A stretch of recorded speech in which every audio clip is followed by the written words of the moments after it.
Well, we're very, very pleased to have two of my friends, colleagues, compatriots here. Mickey obviously is a co-host of Mountaineer Locker Room, but we're very, very glad to have Bob Zitelli, who played football with Mick. Mick played football with Bob back in the day, and we're going to talk about something that is very relevant right now, a very timely thing in terms of the off season, the conditioning, and we're going to take a then and now perspective, true to the title of our program, and talk about what conditioning, strength conditioning, off-season drills were like when these two guys played. I'm going to turn to Mickey to give an intro, and then we'll have a conversation about what happened after the season was over back in the day. Great. Thank you very much, Frank. Appreciate that. Bob, it's good seeing you again. My friend that's been just like yesterday, it seems like, in the middle of winter, while everybody else was staying warm and cozy in their homes and apartments. And I think most people probably thought that football players, with the season being over, were doing the same thing. But it couldn't be anything further from the truth. What the average fan may not be aware of is, once, if you're lucky enough to go to a bowl, once that entire experience is over with, you typically get maybe a week, 2 weeks into the first or second week of January. And then, unbeknownst to the average fan, the real work behind the scenes in the locker room begins with what's referred to as the winter conditioning program. And that's what we're going to be talking about today. The NCAA has a lot of regulations about now, but back in the day, I don't think we were governed by anything. It was just, you better show up for your winter conditioning program and be there and do what's expected of you. So I thought we'd spend a little time here today just reminiscing about our experiences doing that. And Bob, certainly want to open it up for your comments about your recollections of how that whole process went. Well, thank you for the invitation, and it's always great to see you, Mick. Frank, thank you for inviting me in today. And I look back at, when I got in Morgantown in our freshman class of 67, obviously things were much different, but I don't think from a coaching standpoint that it has changed much. There's some basic things that I don't believe will ever change, and that's discipline, accountability, and teamwork. So, the drills that we were doing, and as compared to what's going on today in winter conditioning, I look at Coach Carlin and the coaches that we had, and they were recruiting a different type of athletes that would fit into their system. I think our biggest guy on the offensive line might have been 270, and Tim Horvat. I mean, I played guard, I was 238. So obviously the physical stature of the players has changed over the years. But when I look at that staff and the type of athletes that they were recruiting, I come to a conclusion that if you prioritize speed, they were considered as Renaissance men because they were an outliner in the football world. Most of the other coaches, they wanted that bulk, they wanted that strength, and the buzzwords are stronger, bigger, and faster. I think we were faster than most of the teams that we were played. Now that bigness and that bulk and that strength remain to be seen. But I think the difference between us is what we were being coached during winter conditioning and through spring ball was, how are you going to react to adversity?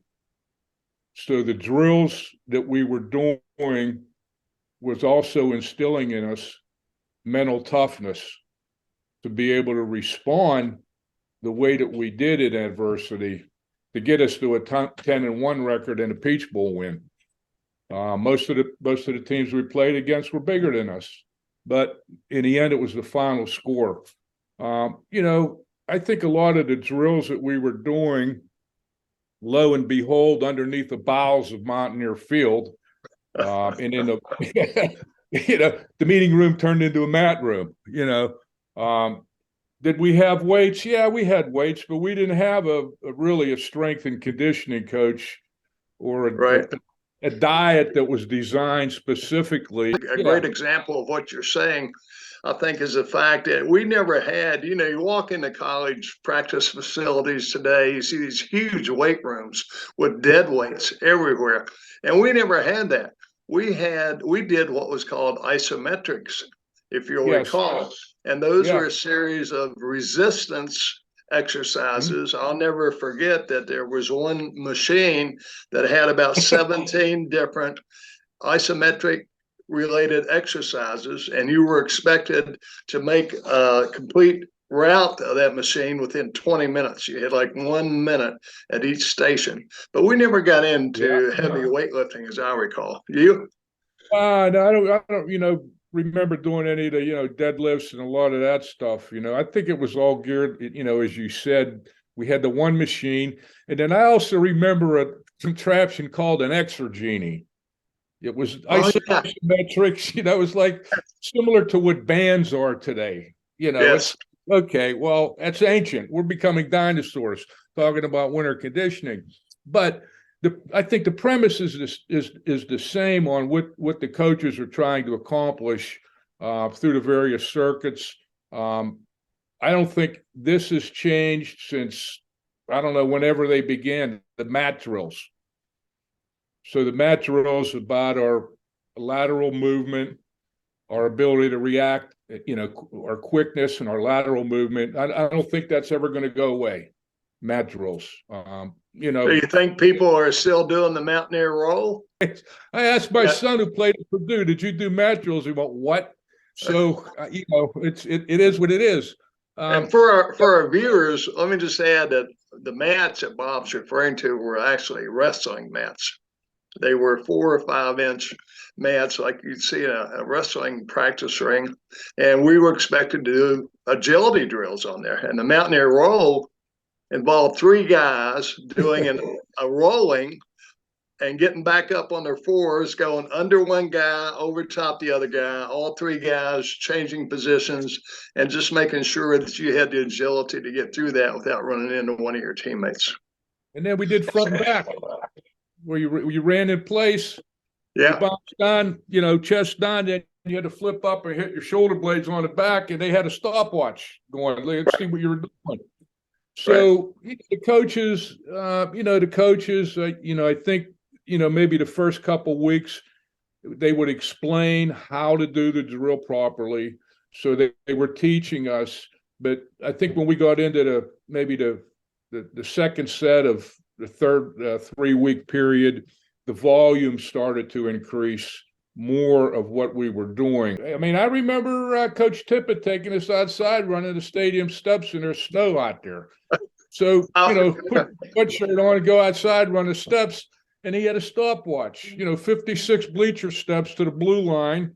And if you didn't get back down at a certain time, you owed him one, so it was just the way we did it. I don't remember. I recall that. I recall that distinctly, Bob. I tell you, Howard Tippett came to WVU. I think he came out of the University of Houston. And, the first time you encountered this guy, he looked like he was a Marine drill sergeant instructor, one of the just greatest disciplinarians, and really believed in conditioning. And if you weren't doing the mat drills correctly, or you weren't completing the isometric Exergenie routine within the assigned time period, he'd blow his whistle. We'd all head outdoors. Snow could be falling on the old Mountaineer field. As I recall, the stadium seating went up to double T or double R. It was alphabetized. Yeah. And as you mentioned, Bob, you were expected to get all the way up to the top of those stairs and back down. I think it was 45 seconds we had to do that, right? Yeah, up and down. Yeah, and if you didn't do it, you owed him one. Oh, yeah. If you didn't do it, you had to do another one. And I can distinctly recall I That was, remember. particularly, you remember those sessions on Monday, Bob, when we may have been out doing some hydrating of ourselves on the weekends? And Yeah.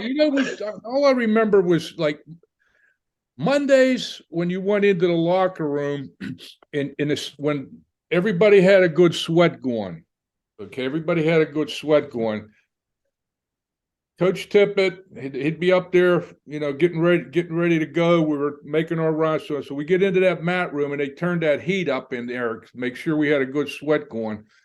He would take a couple deep breaths and say, "It doesn't smell right in here today. We're going to get some of the poison out of you boys today. So get ready to strap it on."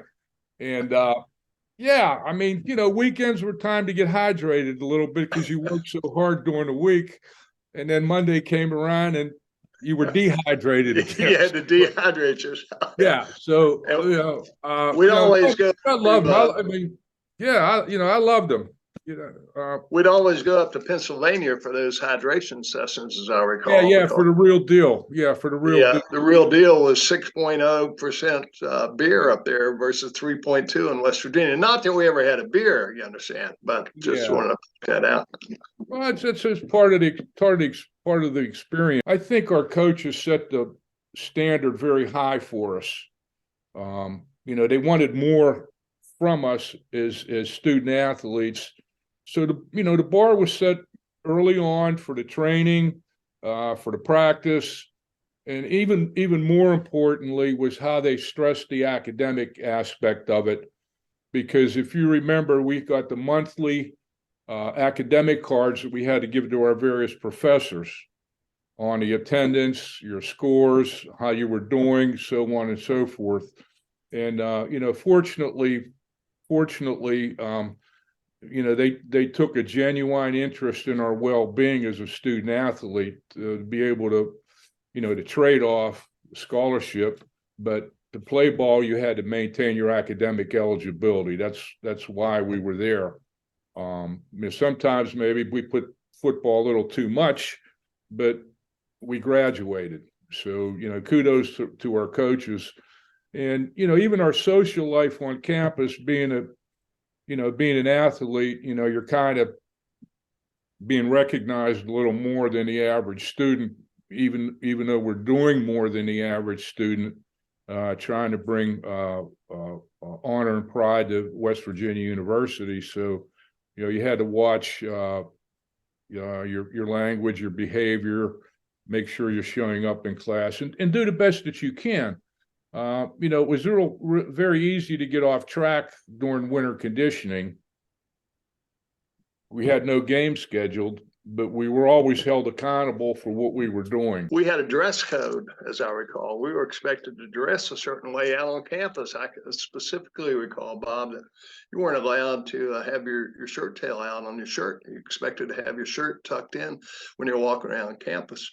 And, if you were caught not doing that, you got to go out and run those stadium steps we love so dearly. So, Coach Carlin, they were sticklers with the sideburns.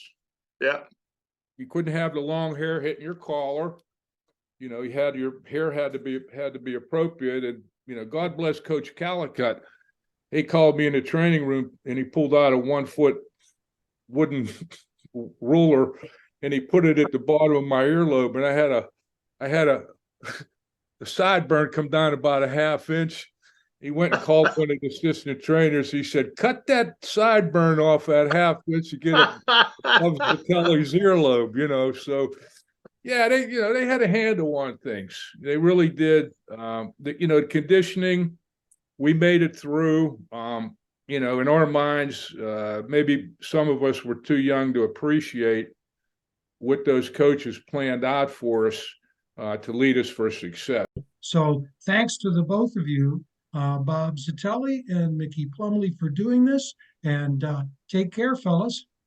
All right. Thank you very much, Frank. Mickey, good seeing you. Hello to all you Mountaineer fans. Let's go Mountaineers. Let's go Mountaineers. It's a great day to be a Mountaineer, no matter where you may be. That's true. And that's a great way to end this. Super. Thanks, guys.